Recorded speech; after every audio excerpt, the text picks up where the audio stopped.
what you'll see, guys, is what we're trying to do is provide a lot more support for umpires. I want to encourage every single one of you in the room that a lot of us go away and we have family problems, work problems, whatever it might be. You're going through, you might be thinking of retiring from work, and that might scare you a little bit.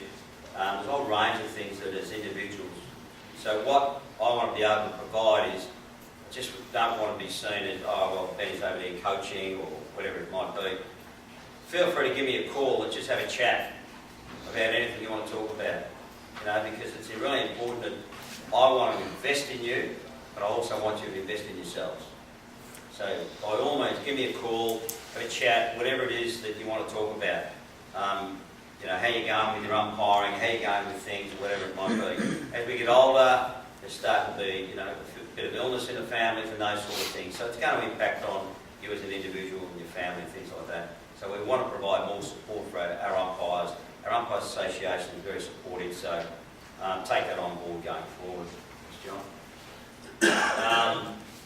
Vision I've had for some time. I spoke to Jack Sham when he was president, I think 4 or 5 years ago, about having an umpire academy, and I'm working towards that. I'm currently working on the document to be able to talk, produce and present to the VSDCUA, to invest in it, Cricket Victoria, etc., about getting a whole myriad of different aspects of young people, men, girls, women, the whole thing coming through.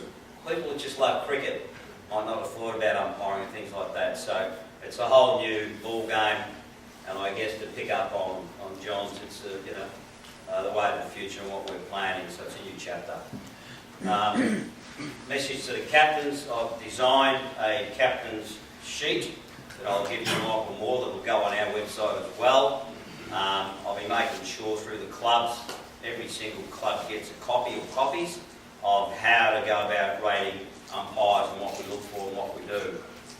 We all know that direct hit for a run out, it's all out, always out, isn't it? You know, and they don't play a shot, it's always out, those sort of things, and captains get a bit excited. So we're working with that. We want to have a team approach with the captains. I probably rang last year something like 48 captains last year across the spectrum, and I'll be continuing to do that this season, ringing captains, ringing you as umpires, verbal feedback, how you're going, what can I help you with, those sort of things. So it's really a two-way street. And some captains do get occasionally caught up in the emotion of the loss, the frustration of the umpires. Just to give you a bit of a brief indication, last year I spoke to a few captains and they give an umpire a 5 for whatever it might be, ring them on the Monday or the Tuesday after the emotions died down, and I often say to them, do you still think they deserve a 5? Oh yeah, it was a bit hard, a bit emotional about it, whatever, and it probably was a 7 or an 8 or whatever it might be. So you know, they're the sort of things that in communication, and the more I can communicate with the captains, the more education we can provide for them, the better it is for us as a group, which is really important. The marking system, I'm going to encourage the captains again that, you know, just because you think an umpire is not perfect, it's not about being perfect. It's about the fact that a 10 means you've been excellent. If it made no errors and the captain can't find an error, then why not get a 10? And the problem we've got with some captains, they'll just do 7s across the board, or 8s across the board without even thinking about it, because it doesn't mean anything to them. What's a mark from a captain? He gives an umpire a 6, a 7, an 8, 9. It means nothing.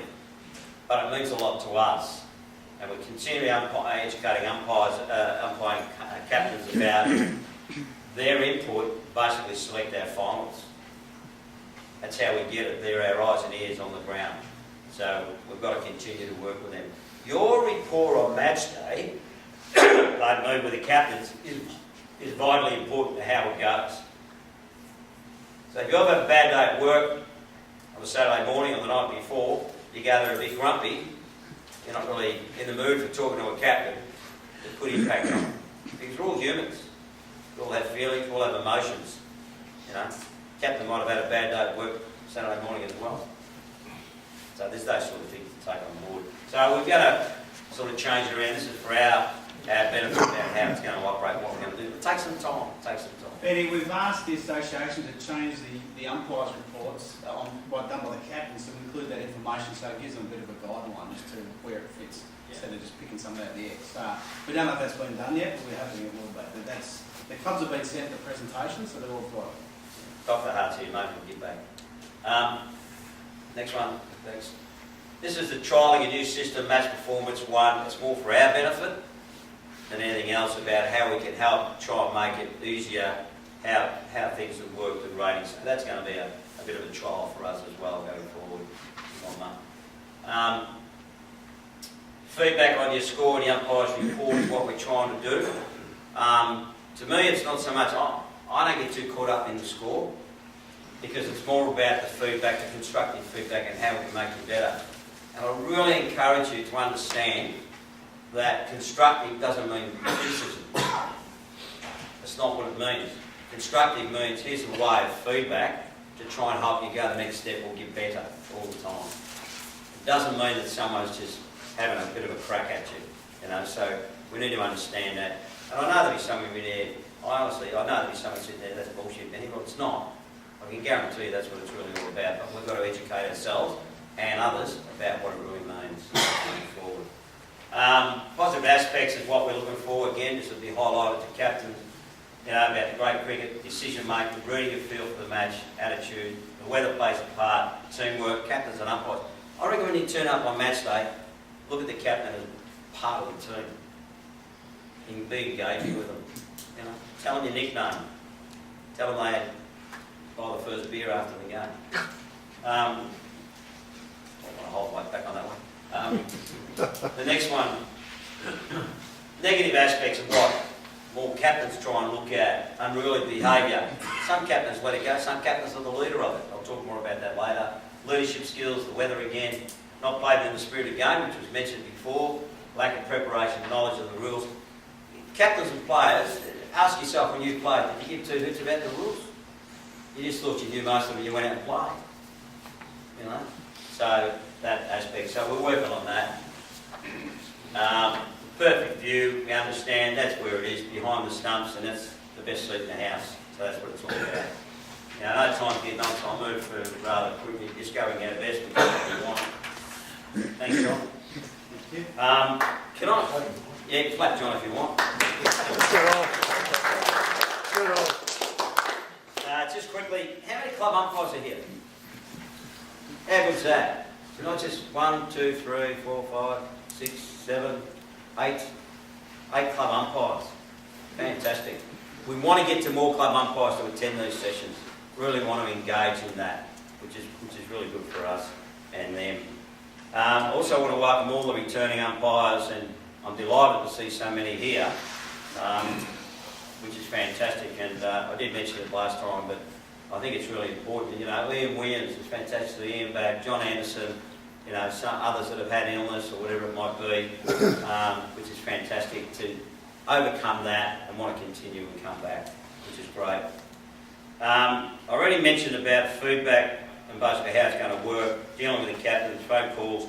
I might send out some emails depending on what it is, but if I'm going to send out some constructive comments to try and engage you a bit more, you'll certainly get a call before you won't just get an email at random. Every meeting we have, can you please bring a pen and a notebook and the VSDCUA handbook with you, please. Really important. Okay? It's all about education, embracing the new rules and new laws, whatever it might be, so we're all learning. I had a meeting today with Cricket Victoria on our accreditation and re-accreditation. So I've got a whole list of names. There's quite a few names who don't umpire anymore. I went through it at work this afternoon. So I'll be updating that. I'll also be talking to Neil Murray about all our umpires on the list and marrying that up with our accreditation. It's going to take a bit of time, and also how you become accredited and what you do going forward. So the system and the process has changed. Even though it's online, there's still a cost involved to be accredited. And if you want to do level 2, if you're not currently a level 2 accredited umpire, you don't have. Level 1 is the minimum requirement. If you want to do level 2, it's $100. cost to do your level 2. So just to keep that in mind. If you're thinking of going forward in the future, you want to apply to Premier level or go on to bigger and better things, they're the sort of things you should be doing. Now, I just want to talk, there's a couple of umpires, or a few umpires that I got word from some clubs and everything who did some practice matches, which is fantastic. I really encourage that. But I encourage you also to go and do some net sessions. You know, between this meeting and the next meeting, find the club nearest you, give them a call, talk to the secretary, the president, talk to the captain, say, look, we wouldn't mind just doing some net sessions and things like that. But be careful. What's likely to happen at a net session? We've got somebody here, we'll go through a Q&A and they'll try and catch you unaware. So then you'll get caught up in trying to answer a lot of questions that you might not be fully au fait with. Don't get caught on that. If they want to have a Q&A session, tell them you're happy to come back and do another one, then you and I need to have a chat. Because I want to make sure, as the bloke once said to me, we're all singing out of the same hymn book. Not necessarily the same hymn though. So, it's really important that we do that. Now, from round 1, they're what I call must-dos. There are some must-dos. And I'll be giving all this information to Michael Mosso when the minutes come out, you'll be getting all that. The must-dos are attend monthly meetings. Once a month, there's not too much to ask. And I'm delighted, like everyone else, is to see so many here tonight. This has got to be the benchmark. Onwards and upwards from here. We shouldn't go downwards. Check out the VSDCUA Umpires Association website that Michael Moore alluded to earlier.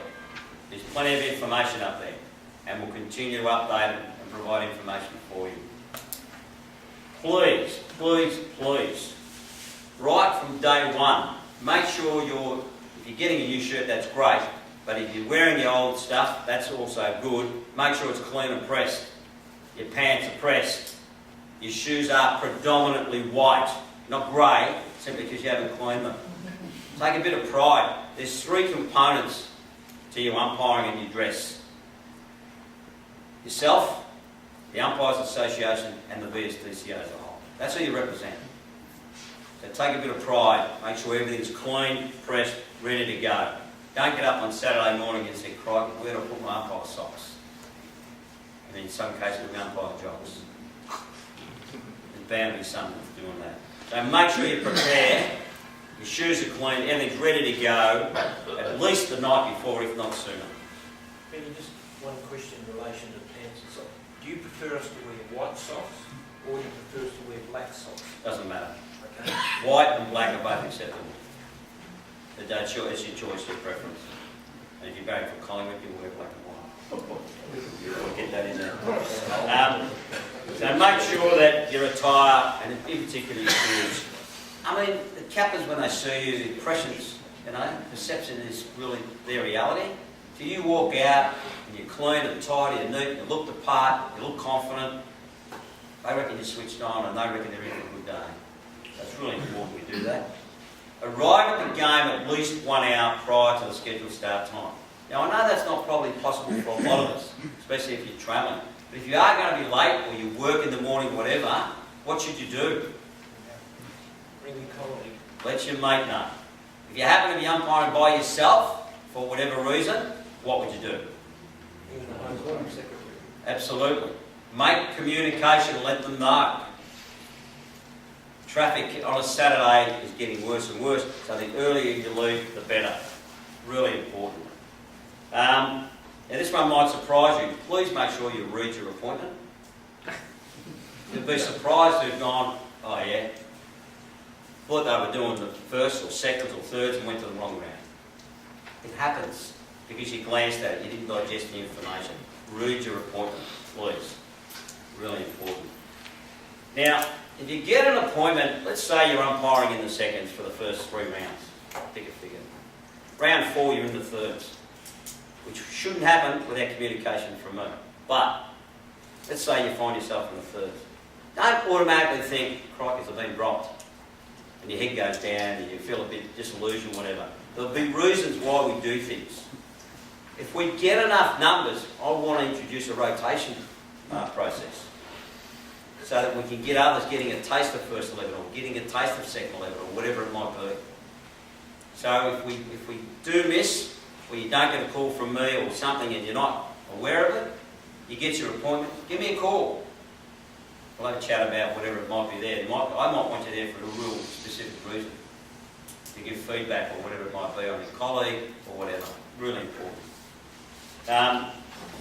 There's 3 people in particular which you must communicate with, both ways. Your partner, Neil Murray, the umpire manager, and me.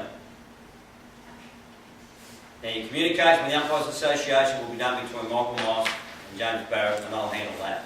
But from my perspective, they're the 3 most important. Now, I spoke to a couple of guys in the off-season who were thinking of retiring, giving it away, it's all too hard, or this is wrong, or that's wrong. Mate, umpiring in cricket, it's not a perfect game. It's not a perfect science. We're not all perfect. It's really important you understand that if you're thinking something, bloody well say something. If you're thinking something, say something. I can't emphasise that enough.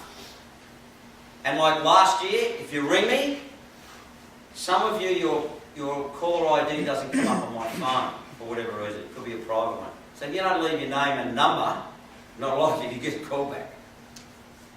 So communicate, communicate, communicate. And all else fails, communicate, please. Remember to carry a small notepad and pen, a little pocket one on match day. Really important. Write down things like loss of time, and then if you've got a partner, discuss that at the end of the match. I write down the captain's names until I get to know them. Little things. You must,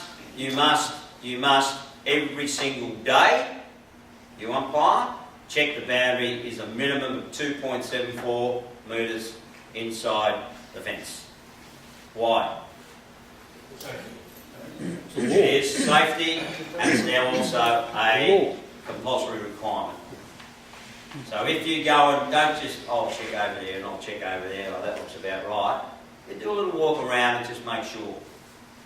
Because if it's not compliant, the clubs will be in stripe, but it's part of our job to check them and remind them.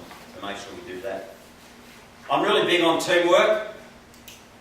And I've said it before, and he's in the room. Chris Stevens was really big on it. I learned so much from Chris about teamwork, working as a collective, after a no ball, after a wide, checking the 2, checking the 3, whatever it might be, getting the signals right, working together.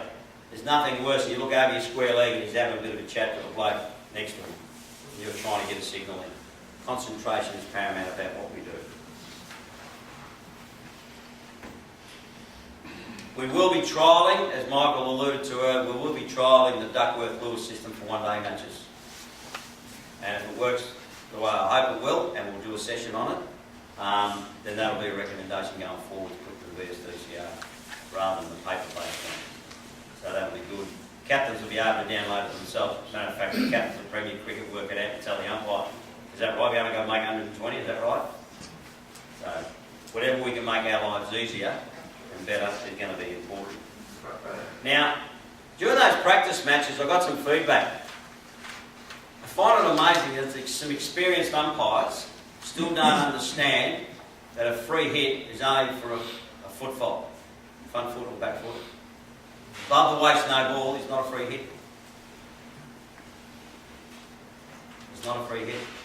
A bouncer that clears the head and they can't reach it is a no ball, not a wide. Not a free hit. A free hit is only for the foot. If the player comes in the bowler, knocks the stumps, knocks the bars off, it is a no ball. It's not a free hit. So be aware of those sort of things. And it was kind of good that I got feedback that during the practice matches, these were the sort of things that were happening. Okay, so please take that on board. The last thing that I really want to talk about is the spirit of cricket and call it poor behaviour. Because one of the things we need to do really right from round one is, and we know, Dr. Hart has done it the last 3 or 4 years that I can remember, saying they've spoken to the clubs, it's already happened again, telling Mara about their behaviour. But every now and again, they get a bit anxious, captains get a bit tight, and certain things come out of their mouths, keeper, bowler, whatever it is. Don't be afraid to jump on it straight away. Now, there's a difference between friendly rapport. You know, if this player's played against that player or left that club, went to another club, and they know each other, you'll get a feel for it. But don't be frightened to go up and say, how well do you know that batsman? Because you seem to be having a bit of a tit for tat. Oh yeah, Benny, I've known him for 10 years, and you know, he's a pain in my ass, but I had to crack at him. Little things like that. So you get a bit of a feel for it. There's also a difference between when they're starting to sledge. If you do nothing in the first 5 or 10 minutes, what's going to happen? It'll escalate. It'll escalate. The next thing you'll be going, hell, what am I going to do here? So you create a mountain out of a molehill. You can nail it early by a quiet, friendly word. You're quiet, just call the captain over, Moody, please don't be dictators out there. No, the captain's over in mid-wicket. Skipper, I want to see it. And you make him walk through. No. Skipper, I like a word, mate. And you go and meet the captain and have a quiet chat. Remind him as captain he's responsible for his players' behaviour. And what we're going to do under fair and unfair, which is in the laws, if you believe after one official warning that there's a second one, after the warning I want you to tell the captain if there's further poor behaviour, the next time this occurs you're going to cop 5 penalty runs. All of a sudden you go, what? But you've put him on notice. So if it happens, again, you then apply 5 penalty runs. I guarantee if we all take this warning, step approach in our games, they will toe the line. There's no team can afford 5 penalty runs. But we need to make sure, if we don't do it as a collective, game A down the road does it, game B doesn't do it, we're going to have conflict, we're going to have inconsistencies and things like that. Yes. How harsh of the waste? Well, it's not about being harsh, it's about reality. Was it above the waist or was it not? Where is the waist in reality? It's, well, my ribs is down here, Mr. McConnell. I know about yours. The bottom of the ribs. Yeah, the bottom of the ribs, but especially the first few rounds when they wear a jumper and you can't see their waist and all that. You know, why do we give the benefit of the doubt to the batsman? We don't give the benefit of the doubt to the bowler. If you're not sure, I won't be calling unless you're sure. The obvious ones you're going to call. Now, if the batsman is worried about it, let him worry about it. But at the end of the day, you've got to work with your partner. And I don't have a problem whatsoever. I go against the laws of cricket here. I don't care if square leg calls it or the bowler's end calls it. As long as if it is, someone better call it. Next question. What about that, Ben? Yep. If one guy calls it, the partner just throw your arm out. So it looks like it's stronger unity when you're both doing it. Yep. Bad teamwork. Yep. Anything else? Can you cover what Chris brought up last year about the slow bowlers? Just in case those who don't know. The slow bowlers. Well, yeah, all bowling now above the waist is what? It's a no ball. It doesn't matter whether it's slow, medium or fast. The fast is now gone. With the take-off of the slow bowlers not being taken off. Oh, yeah, look, it's interesting. I'll quickly tell you, I had a 4th 11 game on a Sunday last year, and this little tacker, and I mean this little tacker like this, came up and I said, "Are you coming on to bowl, mate?" He said, yeah, I'm really excited. I said, "How old are you?" He said, "I'm 12. I went, wow. So anyway, he'd come up and he's trying to bowl these leggings, and you can imagine a kid at this height trying to get a ball from here to way up there. And he's coming in with this big, trying to get it up there. And of course, I think it was his 2nd or 3rd ball, it came here. So you've got to, by the laws and the rules, I call it a no ball. But then I took him aside going back and explained what a no ball was and why. I called the captain over. Now, I think it was, the next ball was all right, it was halfway down the track, and then the next one was another no ball. So then under the laws, you know, about taking them off. And to be quite frank, I refused to take him off. Here's a 12-year-old kid, he's not going to learn to play a game if after his first over you're going to take him off. So you need to have a bit of common sense. At first 11 and second 11, it's a bit different. Thirds and fourths are where they're learning a lot of them. That's why a lot of experienced players go back and play at that level, and they're trying to educate them. So you need to use, dare I say, common sense, which is really important about how you go about that. But communication is what I did with the captain and the batsman. I let them know what was going on and nobody had an issue with it. So it's really important. But when a spinner comes on, as soon as he looks like he's getting up there, you know, he's bowled a full toss, he was down there, just remind him. You know, listen, just be aware that if it goes above the waist, it's still a no ball. Interpretation of an above the waist if the batsman comes down the track. If the batsman by moving forward creates, in your opinion, the full toss, all bets are off. But again, you've got to like a batsman will move out a metre or 2 metres. Now, I like, and we will talk about it. Who has not heard of tic-tac-toe? There's a couple, one or two. Tic-tac-toe means, you know, if I'm standing square leg and Doggy's at the bowler's end, he looks at me and I'll say the batsman's that far out of his crease. Now, this is where some of us get. Is that the front foot or the back foot? If the back foot's here and the line's there and you're saying that far and you're meaning his front foot, we're in trouble. So you just give a bit of a guide to your mate about how far the person is, because if they're about a foot outside the old vernacular, a foot outside their crease, and then they're coming forward, they're well down the track. Now I don't want to take up too much more time because time's getting on, but any further questions quickly? Yes, yes. We now have a 30-minute tea break, not 20 minutes. So our hours of play are 1 o'clock till 10 past 6 in our 2-day game. Okay, so, which is really important you understand. There are some of you in the room that are going for 30 minutes, that's an extra 10, fantastic, which is really good. Yeah, it's still a 30-minute break. One goes on. Sorry, James, what was that? Yeah. Now, the last thing I want, and which Michael Moss sent out in the minutes, I want every umpire, including club umpires that are here, to send me a document, just a Word document. Why do you umpire? And if you put for money, I don't care. It's not about that. I just want to know, why do you umpire? And secondly, if you've umpired before, how do you feel you can improve? So what is it you believe you need to do, want to do, to improve and get better? So answer those two questions. I want them emailed to me, or at least at the very latest by the next meeting. And please, like somebody tried tonight, it's no good handing me a piece of paper that says this is the reason. You haven't got your name on it. I don't know who you are. Isn't that right, Mr.?